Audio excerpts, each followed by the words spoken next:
So, hello everybody. It's quite intimidating to follow Nick Peachy, I have to say, because he just did an absolutely fantastic job. So many ideas. And my talk's a little bit different because, well, as you saw, it's talking about my reflections on leading a network of language schools during that period of great uncertainty that was COVID. I just want to stress that this isn't really a talk about being a leader or how to be a leader. I know we've got such a variety of experience and people doing lots of different roles attending this talk. So what I've tried to do is think about what I came to understand was important about leadership as a result of my experience.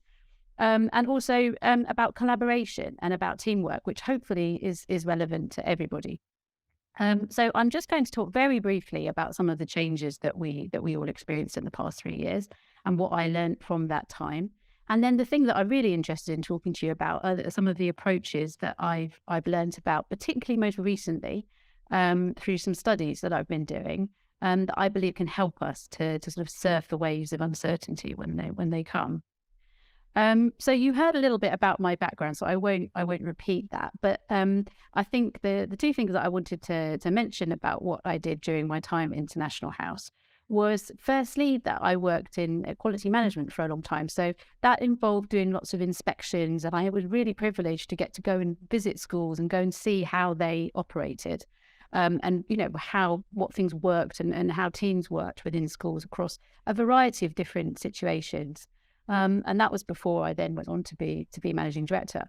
And then most recently, in September 2022, I started this MSc in Organisational Psychology, and that's what's giving me this opportunity, I think, to really reflect back and to think about what I experienced, and then thinking and understanding a little bit more about the theories and the psychology behind what can be helpful when we're dealing with uncertainty.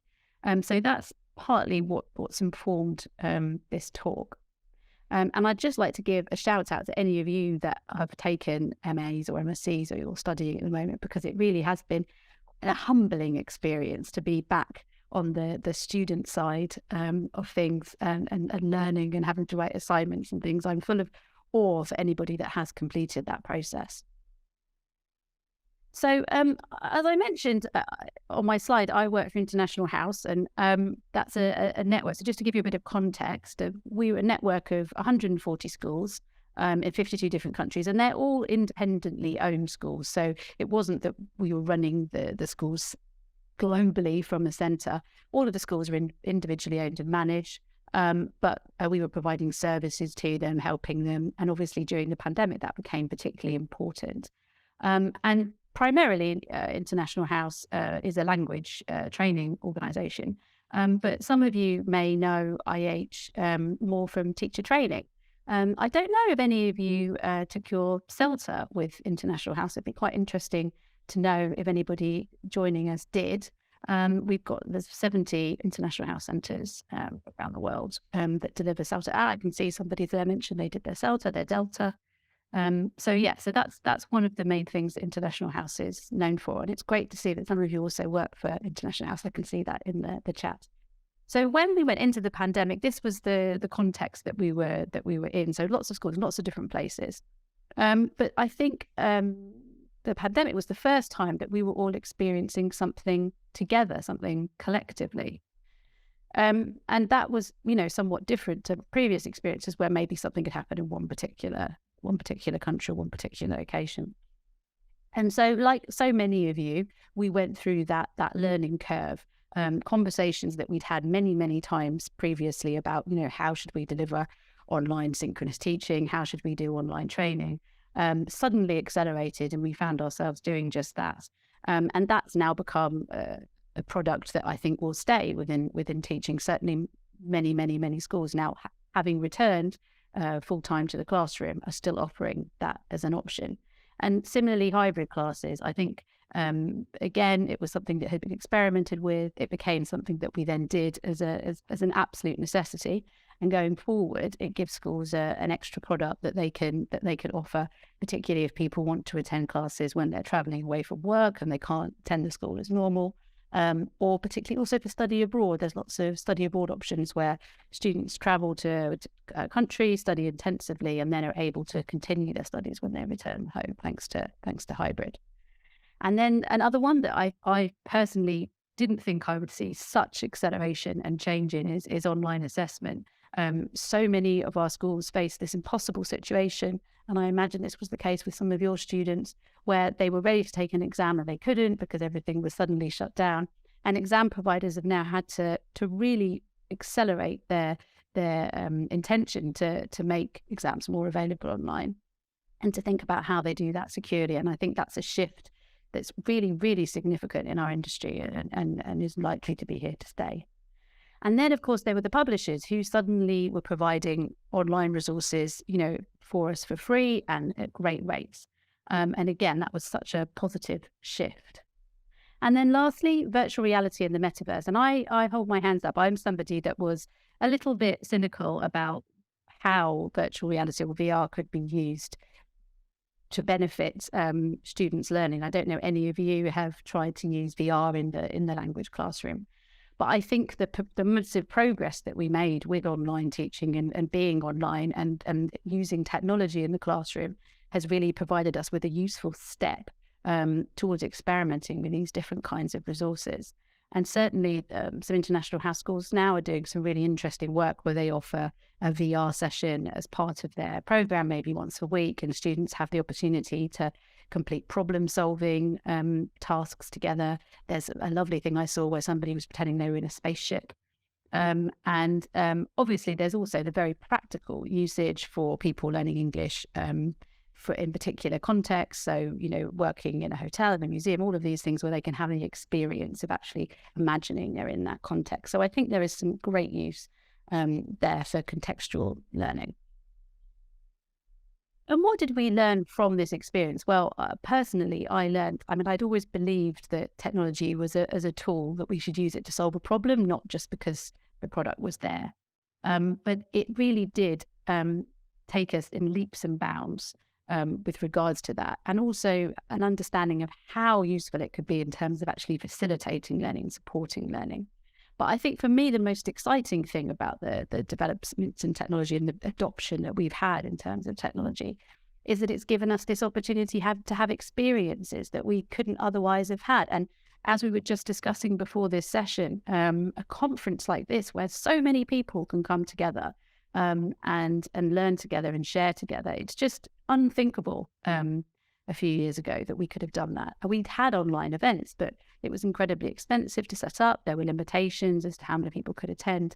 And to be able to create this scenario now where so many people can join in an event so inexpensively for free is just fantastic. And also I think it's very, very powerful in terms of inclusivity and giving people a voice. And we saw that ourselves actually as teachers sometimes in the classroom. Students that maybe face to face were more shy were actually more comfortable in a Zoom environment. So there's all of these interesting opportunities that it provides there. So I still think we have to be cautious to use technology for technology's sake, but there are so many more options now that we have.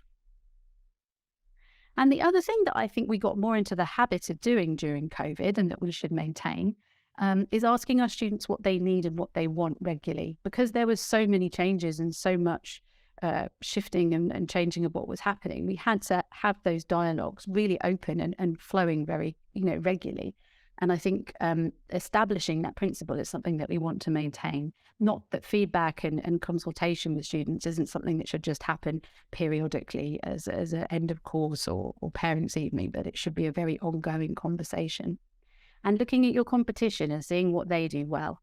Suddenly we had to look outside of what we were familiar with and think, well, actually, those people that perhaps we don't share the same methodology or the same approach, but actually they're doing pretty well at delivering their asynchronous courses, or what can we see that they're doing well that we can learn from?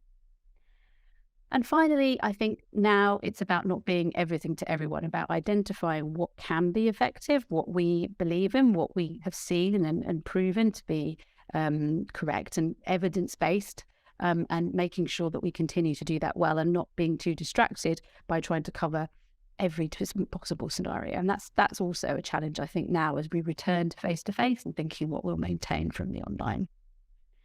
But by far, the biggest thing that I learned was the strength of a network and the strength of collaborative teamwork. And that's what I've been looking at also on my MSc, and what I wanted to talk to you a little bit more about today and discuss how we can build that.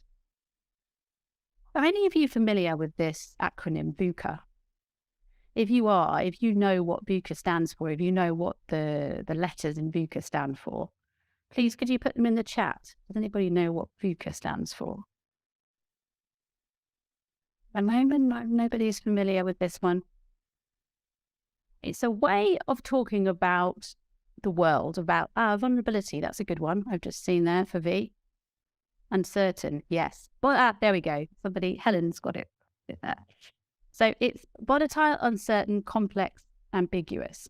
This is a term that was used actually, first of all, by the military when they were describing how they had to adapt their approaches to reflect the 21st century situations that they found themselves in, that things had no longer were the familiar and predictable scenarios that they were used to, and that everything had become much more complex. And I think the pandemic is a good example of a VUCA situation, which for the first time, so many people were united in this experience. And I mean, certainly for me in my lifetime, it was the most extreme scenario in terms of navigating that in business and work, and also obviously in our personal lives.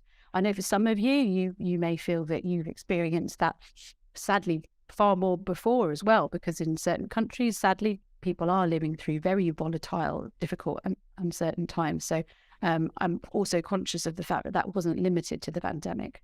But it's something that helps us when we're thinking about collaboration, when we're thinking about leadership. It's helpful to think about it in these terms, in this scenario, and that's really what I'm reflecting on. So if we accept that, that these are a constant, these are things that we are generally facing nowadays, what kind of problems does that present us with? And I came across this wonderful term on my course. A professor called Keith Grint wrote about this: wicked problems. So these are problems where there's no right or wrong answer. There's no clear solution.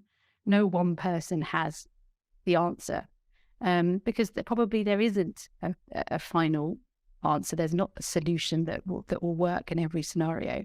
What we're dealing with is completely unprecedented situations.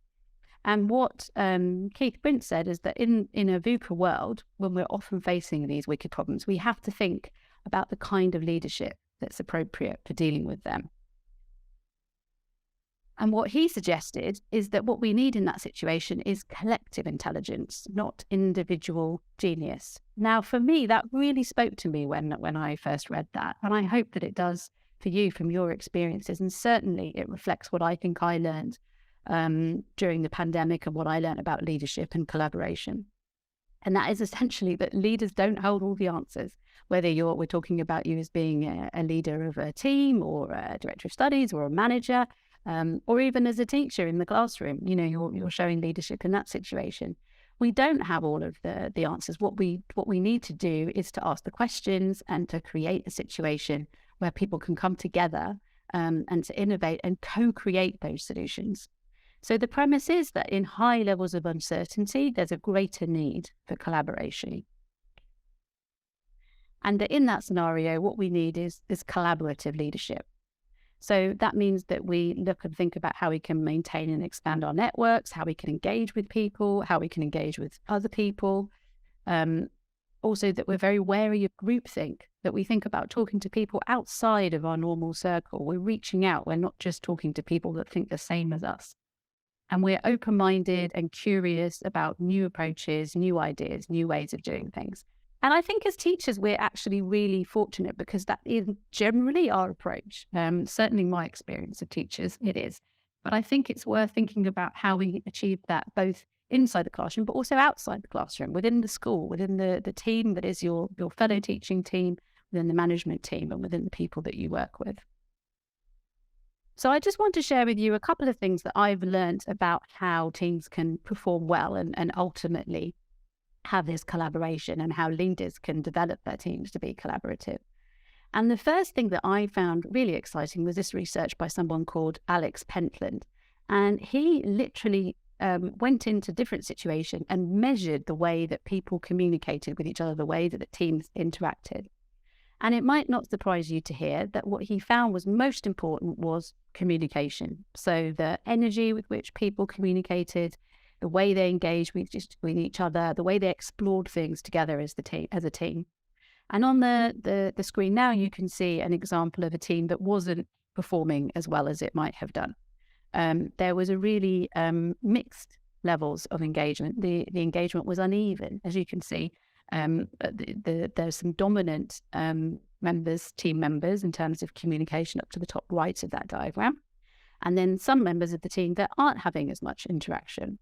And what he found was that when they worked with teams to change the team communication so that there was this high level of energy and engagement across team communication, the performance of the team was much better and they achieved things much quicker and they worked much more effectively together. And a little point that I found really interesting was that he found that just by changing it so that in a call center, for example, people had their coffee break at the same time rather than staggered, so they had that social interaction together, that made a significant difference to the quality of their communication. So I was thinking about this in the context of a staff room or in a language school. So, and this might be something that you would recognize. And certainly it's been the case, but, for me, many, many years ago when I was a teacher, it's quite easy to have a situation, particularly now we're all working so much more flexibly and remotely, where sometimes communication might be more effective between some members of the teaching team and the DOS, but not so much others. And so what I would suggest to anybody that's trying to build real strong collaboration in their team is that we should be striving for this, to think about ways to engage everybody to ensure that communication is happening across the team. Similarly, if we think about the different roles that there are in a language school, so we might have the management, we might have finance, admin, sales and director of studies, for example. Again, ensuring that the channels of communication and engagement are working across everybody. And making these changes can really have a very powerful effect in ensuring that communication is good and communication is effective. And the other area that I wanted to talk to you about, because I found this so exciting when I first heard about it, was some research that Google did into successful teams. And they found that who is on a team matters less than how the team members interact, structure their work, or view their contribution. And I think that's so valuable, because you might initially assume that for a team to be effective and powerful, what is needed is to have one or two star players, people on the team that are really, really good at their jobs. That's not the case. What they found was actually what was really important was how that team worked together. So here, I want to share something with you. I want you to have a little look at it. These were the 5 key factors that the Google research identified as being keys to successful teams. So you can see we've got 5 there: dependability, structure and clarity, meaning of work, so that the work personally was important to people, impact of work, and then psychological safety, so team members could take risks and make mistakes. Put in the chat box, which one do you think was the most important? One of these stood out when they did the research as being more significant than any of the others. If you had to choose one of these 5, which one do you think would be the most important? Or dependability, we would have feared for dependability, psychological safety, impact, quite a mix. I think a few more of you are saying psychological safety. So obviously all of these are important. I mean, these are all key points, but the one actually that was identified as being the fundamentally most important was psychological safety. And we've got the definition here from Amy Edmondson, who's the one that really brought psychological safety to the fore in the late 90s with research that she did on nurses working in a hospital.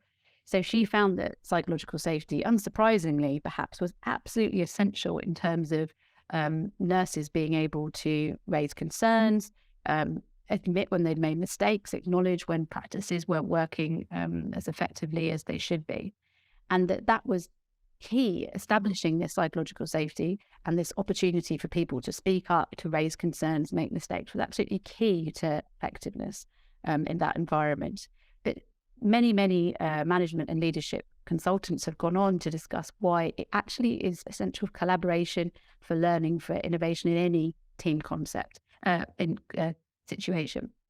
And that's particularly the case when we're dealing with wicked problems and when we're dealing with these issues that are so complicated in this VUCA world. So I'd like to propose to you that this is something that we all should be thinking about in terms of building collaboration and ensuring that we're effective when working together. And I hope that some of you maybe are already familiar with this concept. I mean, certainly you can see that this is very applicable in the classroom as well as in the team environment or in the work environment. And some of you may have come across psychological safety in that context as well. So these are the questions that when Amy Edmondson was doing her work, she came up with a scale of questions to ask people. And they were asked to say whether they strongly agreed or disagreed with the statement listed here. And perhaps it's interesting for you to have a look and think about your own team experience. If you were thinking about your team now, about how your interactions are with your colleagues, or you might want to reflect about it in terms of thinking about being in your classroom. That's another scenario where it's really important. Think how you might rate these statements. Would you strongly agree with them, or would you disagree? And perhaps your answers could indicate and give you an idea of the level of psychological safety that you might have in your team, and where potentially there's room to do some work. And one of the criticisms that Amy Edmondson said she came across when she was talking about this was that people started to think that psychological safety was about being comfortable, that everybody should be nice to each other. And obviously it is important that we're nice to each other. But she wanted to make it clear that it's not just about that. It's also about challenging. It's also about stretching. It's about taking us out of our comfort zone. And so you can see on this diagram we have at the top left, we've got the comfort zone. So this is where people have high levels of psychological safety, but low performance. So they're very nice, they're very collegial, but they're not challenged. And so as a result, maybe as a team, they're not as effective as they could be. And then to the bottom right, we've got the anxiety zone. And this is what we definitely want to avoid. So people are really striving, they're working very hard, but they don't feel that psychological safety. They feel scared to try new ideas. They feel scared to put ideas forward because they feel personal risk when they do that. So obviously, ideally, what we want is the learning zone, where people feel that they can collaborate, they can really experiment, they can explore new ideas together. And that's where we get the really powerful innovation, problem-solving work done. And again, something that maybe we should be striving for in our classrooms as well as in our team interaction.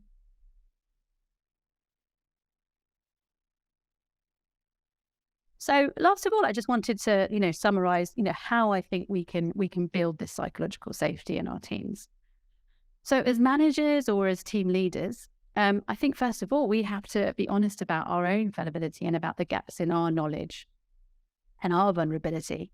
We have to lead by example there, and also recognize that having everyone's ideas and thoughts is far better when we're dealing with this uncertainty and complex problems. And we have to acknowledge team members that speak up and challenge us. And I know personally, if any of you are managers, it's very difficult sometimes when people do that, when you feel that you know the way of doing things and somebody questions that. It can make you feel vulnerable. It can make you feel uncomfortable. But actually, it's often those conversations that produce the most useful and interesting ways forward.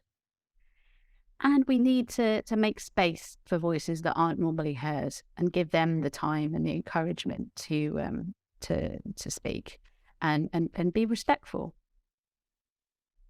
And I think last of all, we have to foster and encourage communication approaches that allow people to challenge each other, but in a kind and curious way. And I can't emphasize this enough. It's not about being super nice all the time. It's also not about being overly candid and rude under the pretense of psychological safety. And it's a fine line, but as teachers, I think we're well equipped to think about how to achieve that.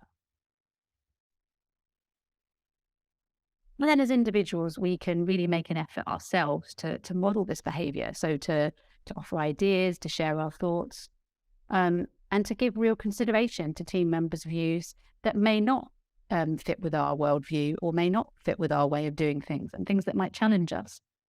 And actively listen with curiosity and a readiness to see another viewpoint.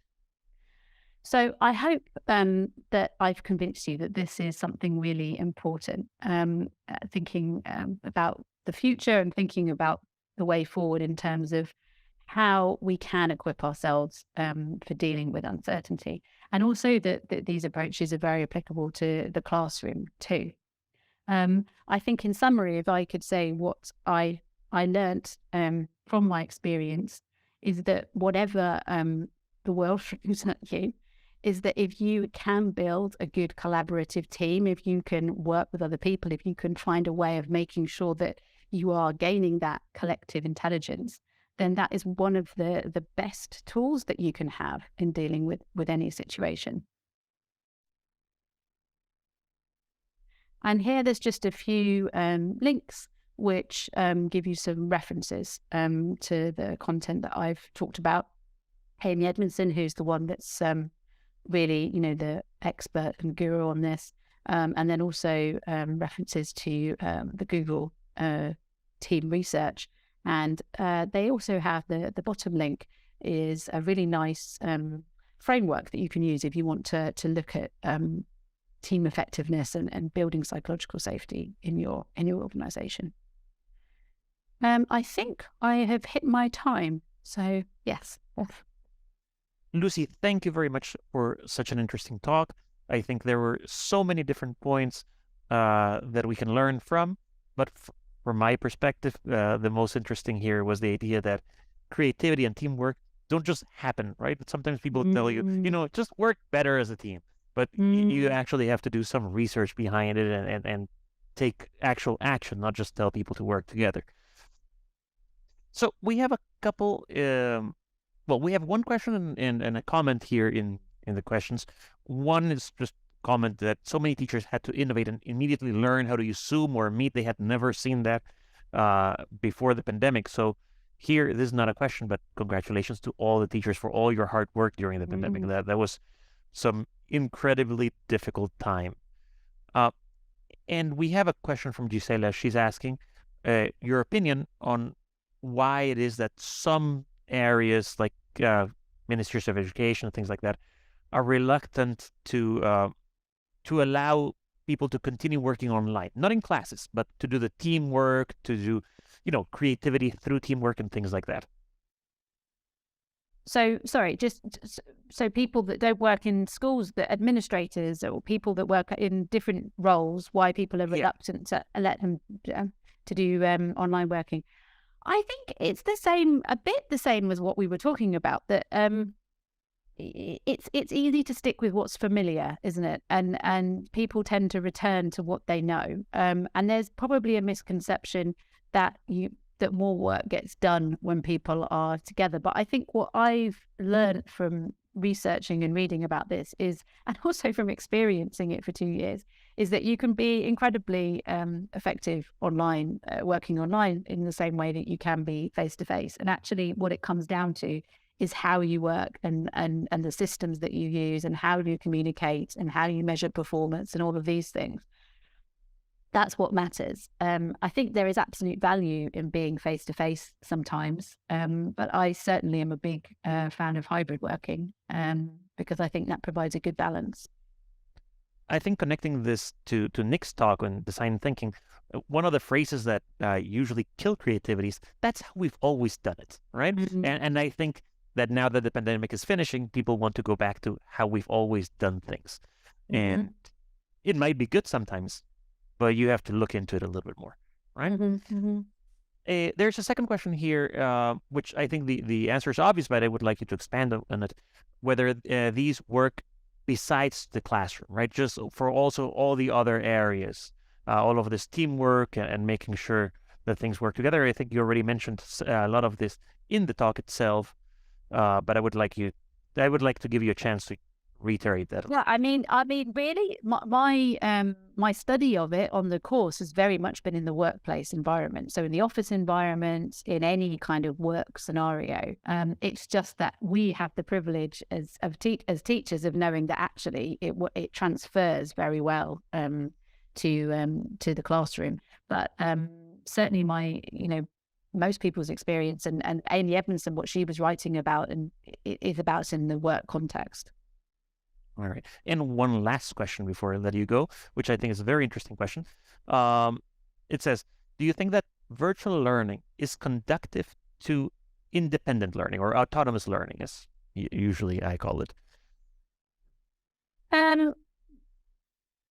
As opposed to face-to-face learning. Yeah, like the idea here, I think, is whether students are going to slowly become more autonomous thanks to learning online, or whether they will always need some hand-holding. Yeah, I think the role of the teacher is always going to be essential, personally. I mean, the degree of facilitation or support that comes from a teacher might vary from learner to learner, but this is not actually something new, because if we think 10 years ago, some people were learning languages, from a book or from a cassette, so that actually hasn't changed as significantly as we might think. I think some people still like to learn in a collaborative way, and certainly that would be my preference and what I would advocate. And there are other people that have always preferred to do things autonomously and will continue to do so. You've just taken me back like 20 years or 25 years. When I was a kid, my dad had like big cassettes to learn English, German, and French. He speaks like 2 words of German and 0 words of French, so I'm not sure how effective that was. Exactly. Yeah. All right. Thank you very much, Lucy. This has been very informative, very inspiring as well. I hope that all the teachers who have attended and coordinators, etc., will now have a little bit more teamwork at their workplaces. Thank you very much. Thank you. Lovely to talk to everybody. And thank you, everybody, for attending.